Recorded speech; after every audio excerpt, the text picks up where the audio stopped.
Good morning, everyone. This is Smashy Business Show. I'm Warid Ahmed, and I have with me today Abdul Majid. And today it's November 15th, Friday, our favorite day of the week. Yeah. How are you feeling today, Majid? Good. Weekend is always good. We need rest. Yeah. Truly. And the business world also needs some rest so they can restart again on Monday. Yes, of course. Yeah, we'll start with the guy in the back. Of course. Sheikh Hamdan. It was his birthday yesterday. Yeah, it was his birthday yesterday. And imagine, he spent his birthday meeting with the CEO of X, Linda Yaccarino, to propose to strengthen ties with Elon Musk. So essentially what happened is that he went on LinkedIn and he announced that him and Linda Yaccarino, they had this meeting where they discussed how they can, advance the influence of X in Dubai's media sector and how they can further improve media infrastructure in Dubai. Now, why is this all so important? Now, recently, what we've been seeing is that a lot of these tech leaders, they've been going to Saudi Arabia. Now, just recently, we saw that the CEO of TikTok, he was at the FII 8 summit in Riyadh, and just right after, His Highness Sheikh Hamdan, the Crown Prince of Dubai, met up with him. And actually, on November 12th, Yaccarino herself was being hosted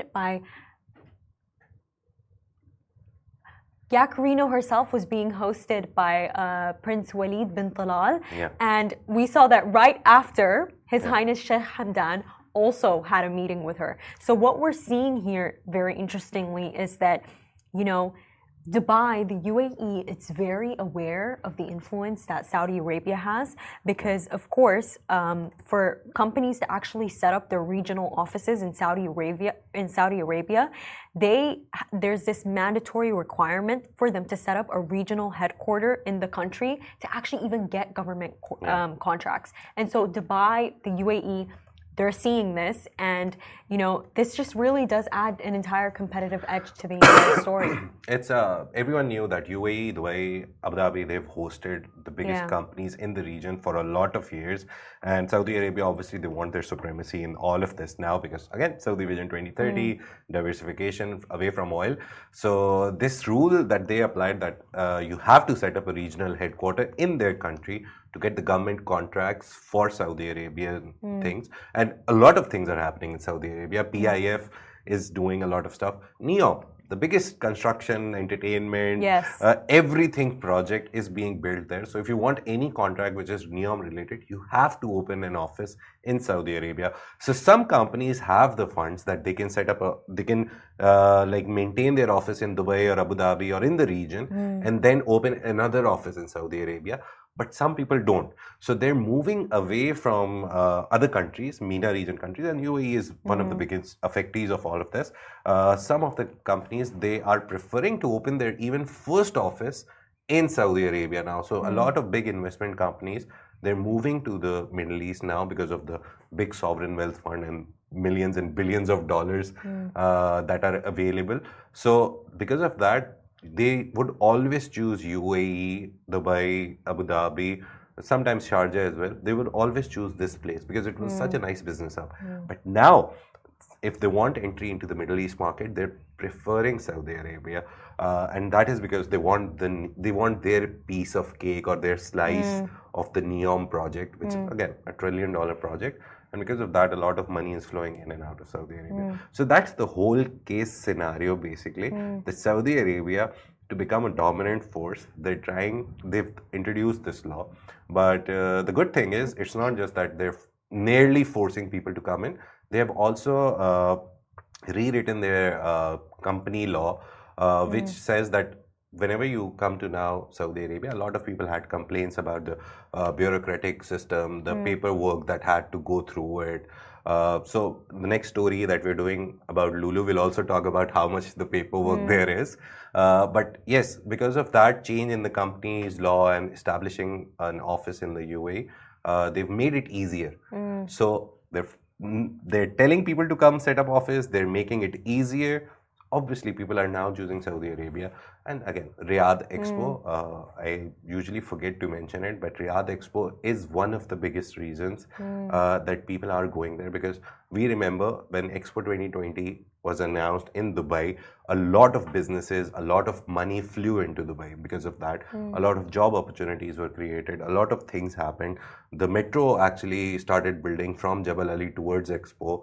So a lot of things happened because of that. That is why Riyadh Expo is also very central to this whole idea. Yeah, So this is happening. And just, building on what Majid said of them making it mandatory for these companies to have regional headquarters, all of these schemes that are being set up by Saudi Arabia, they're very carefully plotted. Now, they also have something called the Professional Verification Service. It's basically a larger part of the professional certification program.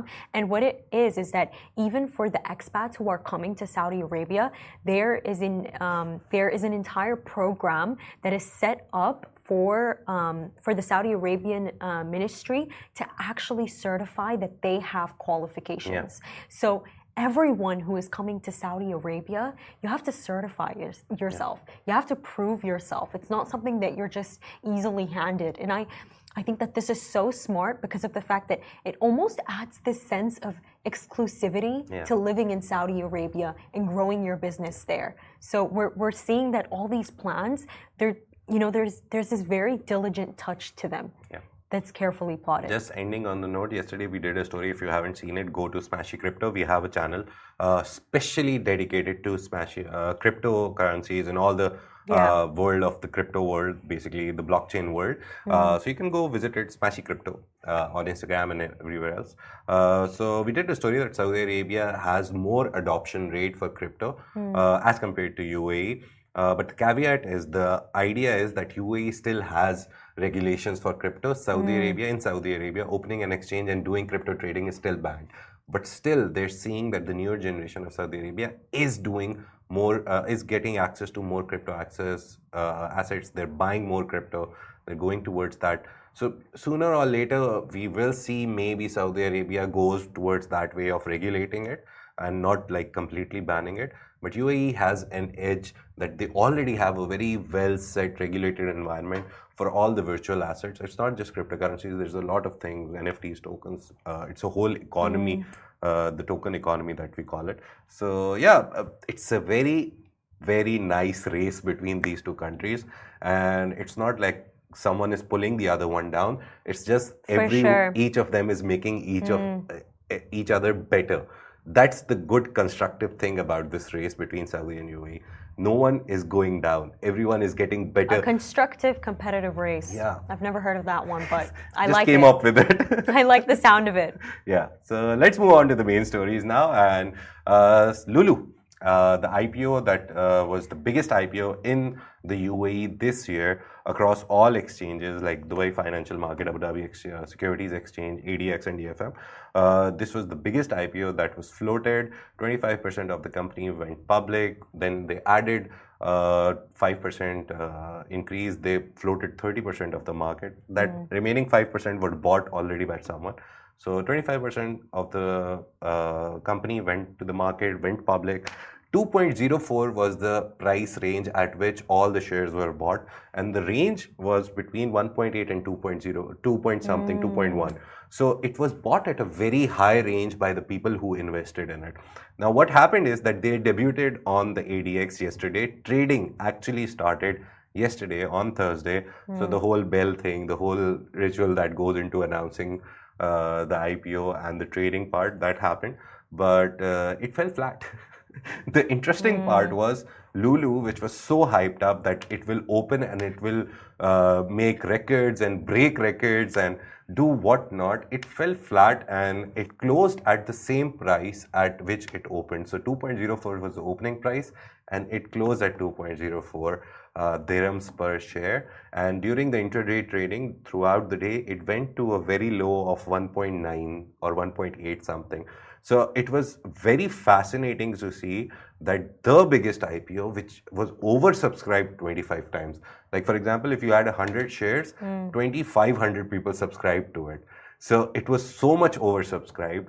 everyone was waiting for it, but it fell flat.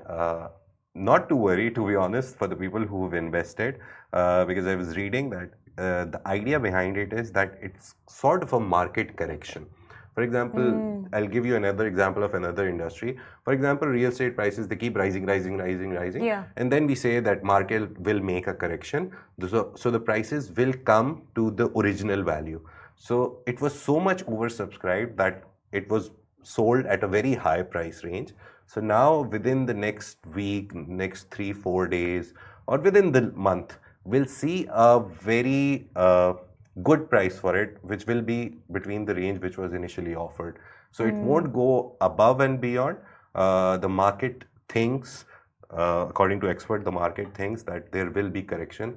Since it opened at such a high price, it will go down. And it won't go down as bad, like it will drop, but it will go to around 1.8, 1.9, somewhere in the middle, and then it will become stable. But nonetheless, from that, we can still see that this IPO happening, it's a testament to the power of Lulu, and this is such a great local victory for them. Yeah. The most important thing, to be honest, trading can be tricky sometimes. I remember Al Majid Farood was the biggest IPO that I covered here at Smashy Business. It went live on the Saudi exchange. We talked a lot about it. That IPO was oversubscribed hardly 8x, like 8 times, not like 25%, 25 times oversubscribed like Lulu. But when it went to the market, it started at around 90-ish Saudi Riyals, but on the very first day it went 30% up. That's the limit. You can't go on the price over 30% on the first day of trading.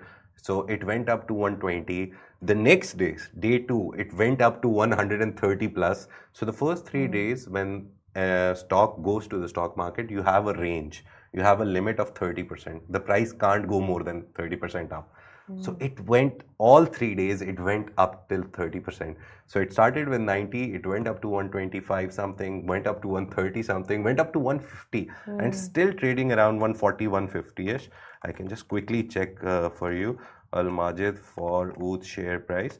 So we saw that as well, that there was no interest, like not like an astronomical interest in it. It was a very important IPO in Saudi exchange, Al Majid Farood.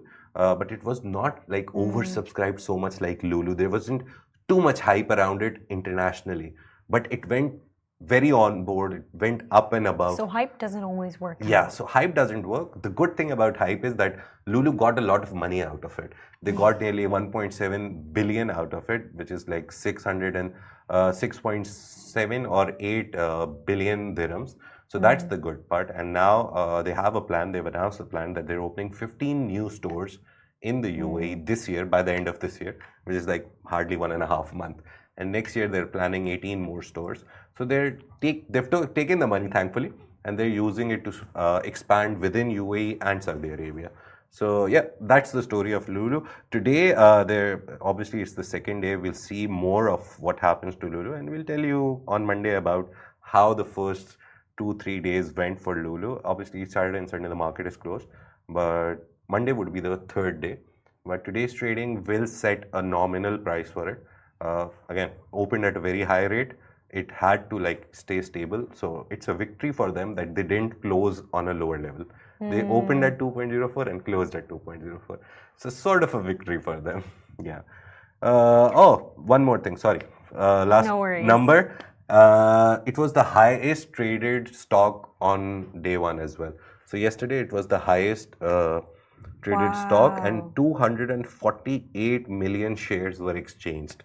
So a lot of trading happened on it. That's the good part. I guess everyone was testing the price. The process is called price discovery. What I was saying, market correction. In stock terms, it's called price discovery, that people keep selling and buying it to see where it will become stable. What is the best price for it? So eventually, according to experts, I read 3-4 articles on it. Everyone had their own expert commenting on it. The National, Gulf News, everyone had their own expert talking about it, and everyone had the same consensus that it will come to something about 1.92-ish. So yeah, that's the price that it will deal at, and let's see. Maybe when they open new stores by the end of this year, the price may go up. We'll keep you updated. We'll see, we'll see. And now for our second topic today, Saudi Arabia's public investment fund raises $1.03 billion in a record telecom offering. So essentially what happened is that the Public Investment Fund of Saudi Arabia, they raised this $1.03 billion through the sale of a 2% stake in a telecom giant, STC. Now, this actually marked the largest accelerated book-built offering ever in Saudi Arabia and the MENA region. Yes. And PIF again, giant in the world right now, not even in the MENA region. PIF is a giant in the world. Nearly $1 trillion in assets they have right now. It's not a small number. 956 is the exact amount that they talk about. But obviously, the price of stuff that they have under asset management, it keeps increasing and decreasing. So yes, nearly $1 trillion sovereign wealth fund. And you can see the power that only sold 2%. Let's compare it to other stuff. That's interesting. For just 2%. Imagine, Talabat is going for IPO on DFM, Dubai Financial Market, the Dubai Stock Exchange, and they're trying to sell 15% of their share, the company share, for 1 billion. 15% for 1 billion. Lulu floated 30% for how many billions of dollars? 1.7. And they just sold 2% and they got $1 billion. So they're a big giant. STC also itself is a very big giant in the telecommunication industry. And STC is not limited to Saudi Arabia. But I went to Saudi Arabia, so I bought a STC SIM, so I remember that because of that. But STC is across the MENA region. They have set up in other countries as well. That's the good thing. And they don't only deal in SIMs and obviously phone connections. They also deal in infrastructure for all of this. So telecom infrastructure, the wiring, the towers, the everything. So they're invested deeply into a lot of stuff. Just to give you a guess, around if 2% goes for 1 billion, the company is valued around 50-ish billion. So STC right now standing price valuation according to this 2% deal is around 50 billion. And Saudi PIF, the Public Investment Fund, still holds the majority share. 62% is still with PIF. They floated 3% in 2022 as well, and they got 1 billion-ish around that. So it shows that they sold 2%, 3% actually. So 3% they sold for 1 billion, now 2% they sold for 1 billion. So the company is growing. It's a very big giant in the telecom industry. It is for sure. And I also believe like this is suggestive of the fact that there is such a growing confidence in Saudi Arabia. Like people really, investors, they really trust that anything in this country is going to succeed. And we see it in every sector. And now we're seeing it in telecom too. Previously, Majid, didn't Saudi Arabia's Public Investment Fund, I believe, work with Elon Musk? Did they provide him investment funds for something? Just recently. X basically has investment from Kingdom Holding Company, which is owned by Saudi Al Walid bin Talal. That is why Linda Yaccarino, I don't know the exact pronunciation. Never heard it say her name. But that company, Kingdom Holding Company, is owned by Prince Al Walid bin Talal. He is also the main figure behind the Jeddah Tower. So these guys, they don't like have one company or one singular focus. They're everywhere.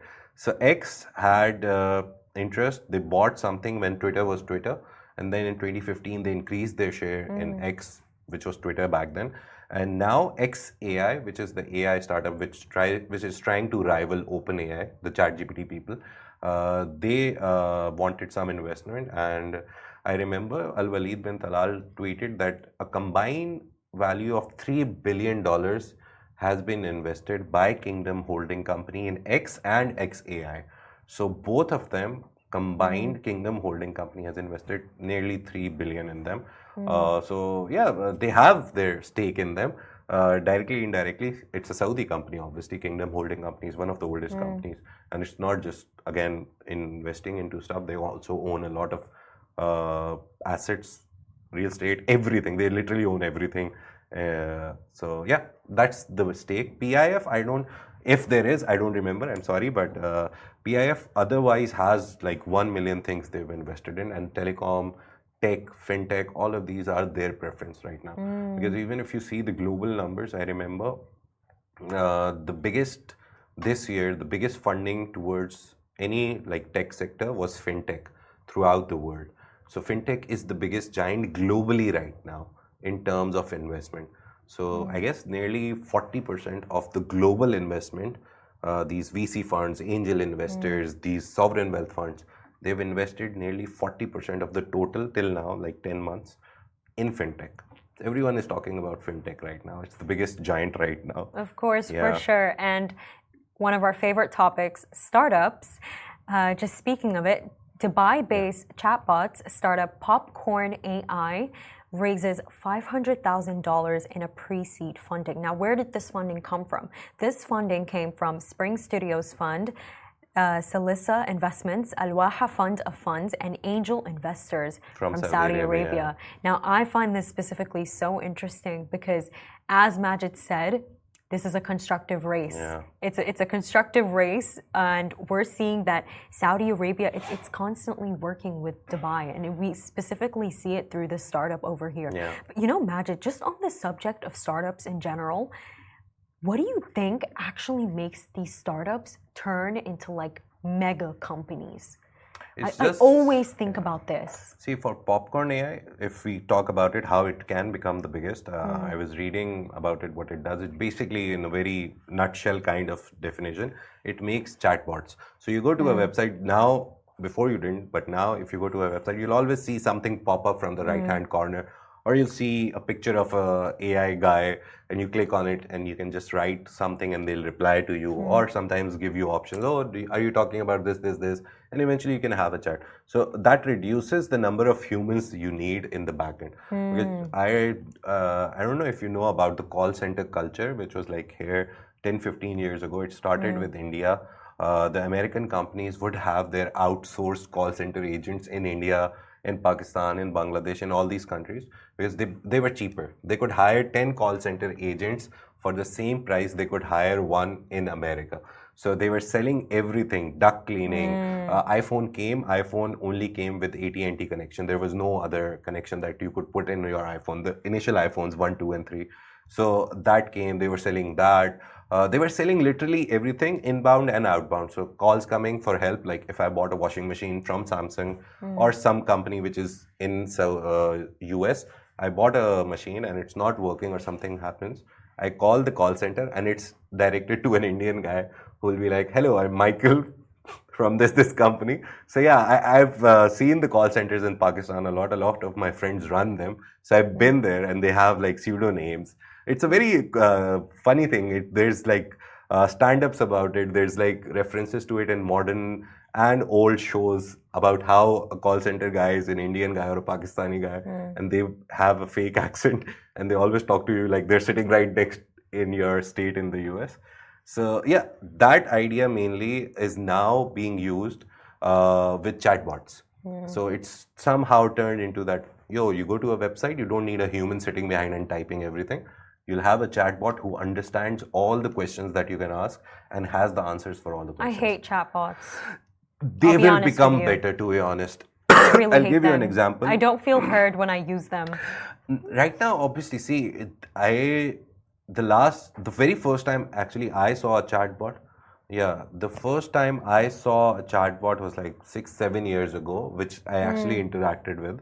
And it was very weird. It was picking up terms from my chat and then giving me options. Oh, are you talking about this? So it felt very robotic. Now the chatbots, they've become very advanced.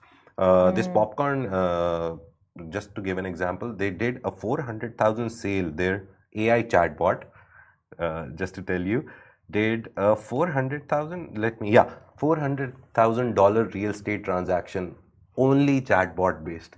The only human to customer interaction was when they were signing the deal.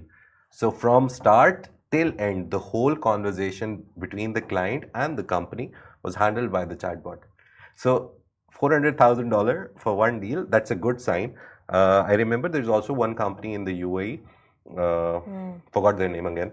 Sorry. But they have a chatbot. They also published a very good story. Arabian Business covered it. A lot of people covered it. We covered it.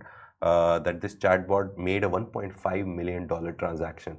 And it was again from the start till the end. Only the signing process was where a human from the company went. So I find that completely mind-baffling. It's not mind-baffling, to be honest. It's a very good use of technology because you, as a customer, maybe sales agent or salesperson, you can sell a property in 1, 2, 3 languages. Maybe someone from Tunisia, we have a guy who speaks 3 languages: French, Arabic, English.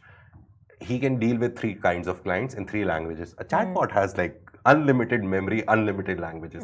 He can deal with you in Chinese. He can deal with you in different dialects of a single language. So that is where chatbots come in very helpfully. The biggest competition that I found for them was there's a startup called Gupshup. Gupshup, it's a very Hindi Urdu term, which means just conversation. It's a very casual term for conversation in Hindi and Urdu.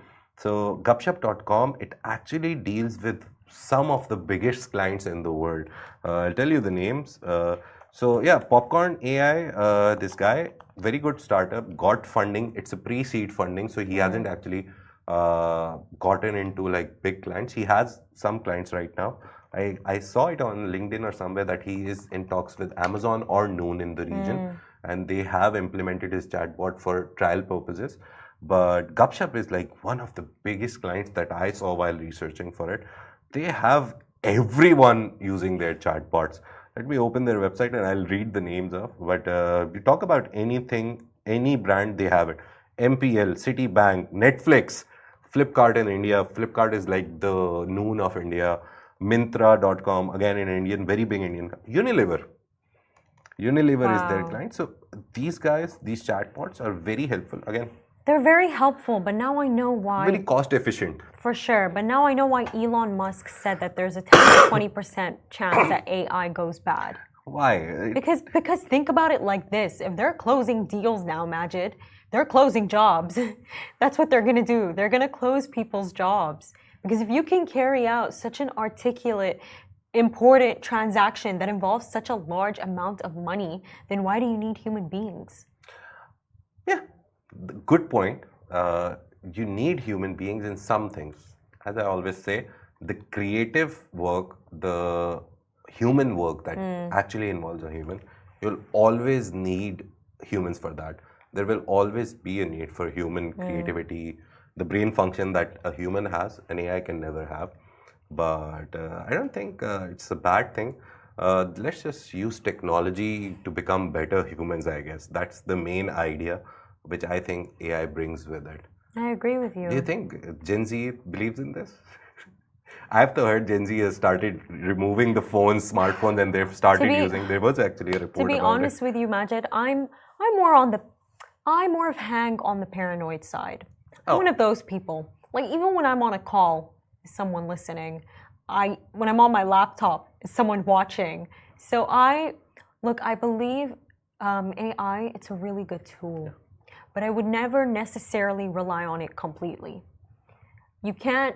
I just would not. Even if I could, I would choose not to, just to preserve the human interactions that we have. Just on like a general note, I wouldn't. So you think chatbots are not good?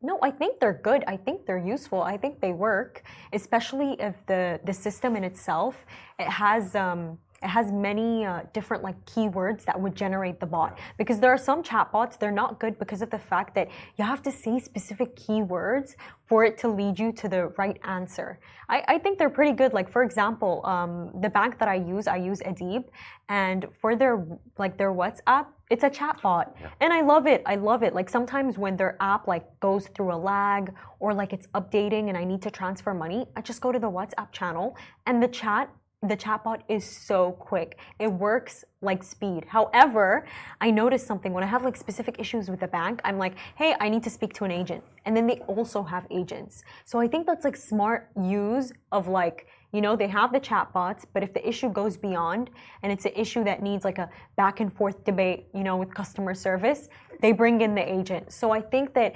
human power and chatbots together work amazing. But to just specifically rely on a chat, because imagine like you're a company, right? And you have a really big client. Don't you think that this client will get extremely irritated if they can't talk to somebody? Think about it. Like there are some, because I've worked in customer service, and there are certain people, they need to speak to somebody, Majid. They need to. If they don't speak to somebody, they are going to be extremely angry. And then you know what they're going to do next? They're going to go raise a complaint to somebody higher up.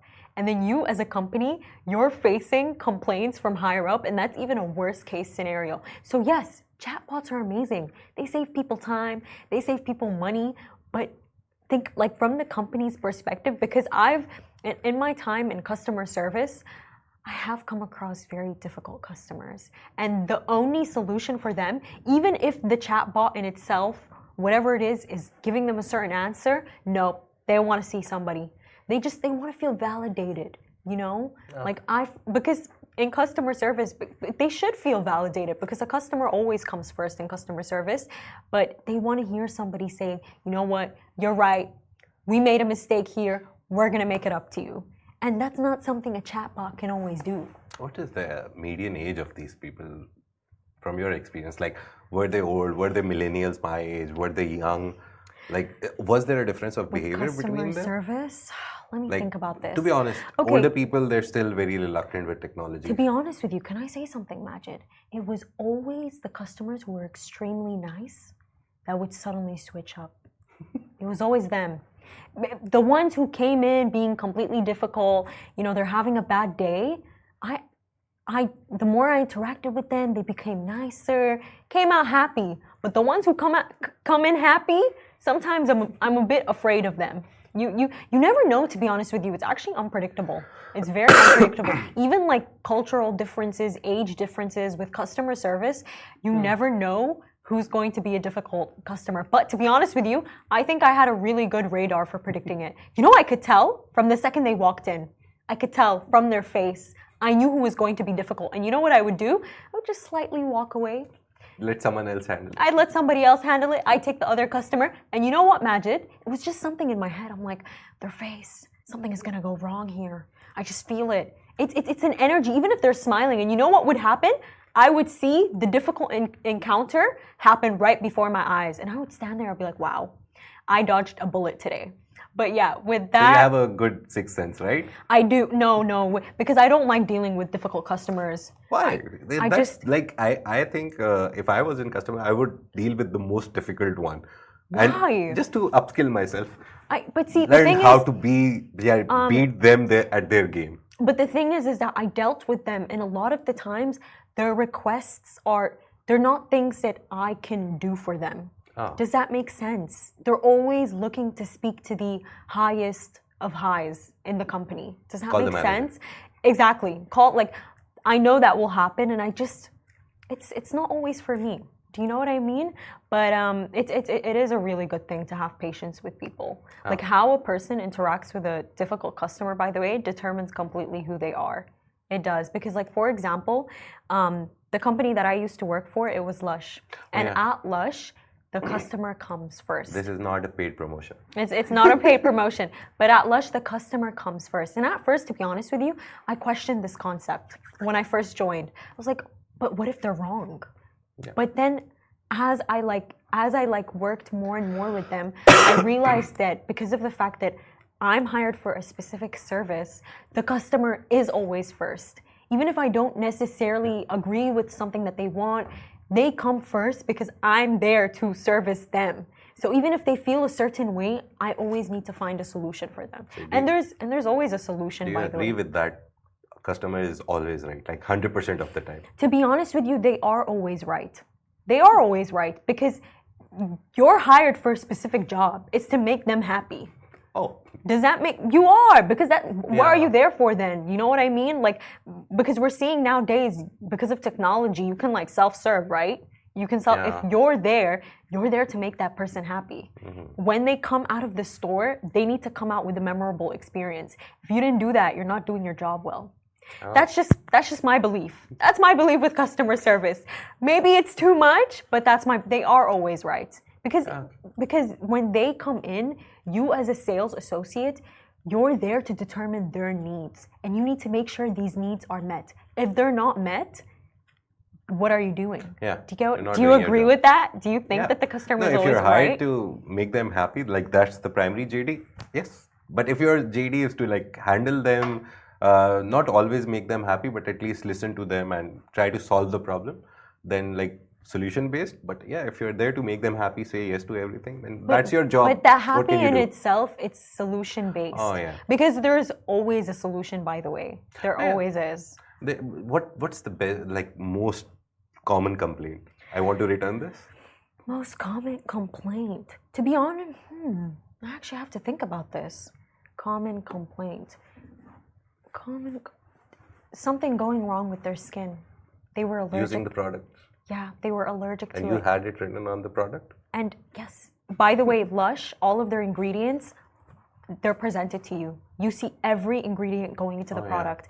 And usually it's something Again, more not of like paid promotion. but you know what we do when something like that happens? We don't sit there and go like, well, why didn't you read the ingredient list? Well, that's bad customer service. What you do is that you find something better for them. You give them a gift. Because in the end of the day, you know why in this case the customer is right? Yeah. Because I should have done my job of being like, are you allergic to anything? Does that make sense? Like you go to a restaurant and they always ask you, any allergies? Exactly. So with customer service, do you see why the customer is always right? Because it was my job. It's my job to make sure.